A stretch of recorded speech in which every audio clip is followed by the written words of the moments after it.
मराठी भाषा गौरव दिन, अक्षरांचा सुवर्ण प्रवास। आज मराठी भाषा गौरव दिन आहे। ही भाषा केवळ संवादाचे माध्यम नाही, तर ती सह्याद्रीच्या दऱ्याखोऱ्यात उमटलेली अस्मिता आहे। सुमारे 2000 वर्षांपूर्वी महाराष्ट्री प्राकृत आणि संस्कृतच्या संगमातून जन्मलेली ही मायबोली आज जागतिक क्षितिजावर तळपत आहे। श्रवणबेळगोळच्या पाषाणावर कोरलेले श्री चामुंडराय करवियले हे शब्द मराठीच्या प्राचीनत्वाचे साक्षीदार आहेत। यादव काळात मराठीला राजाश्रय मिळाला, तर संत ज्ञानेश्वरांनी ज्ञानेश्वरी लिहून मराठीला अमृतापेक्षाही गोडवा मिळवून दिला।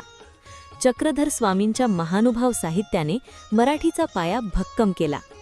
छत्रपती शिवाजी महाराजांनी राज्यव्यवहार कोश सिद्ध करून मराठीला परकीय शब्दांच्या जोखडातून मुक्त केले आणि स्वभाषेचे स्वराज्य स्थापन केले।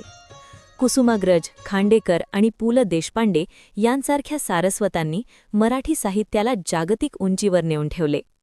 आज आपण आपली ही मायबोली अधिक समृद्ध करण्याचा आणि तिचा अभिमान बाळगण्याचा संकल्प करूया।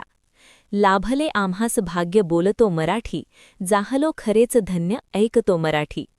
आपणा सर्वांना मराठी भाषा गौरव दिनाच्या हार्दिक शुभेच्छा।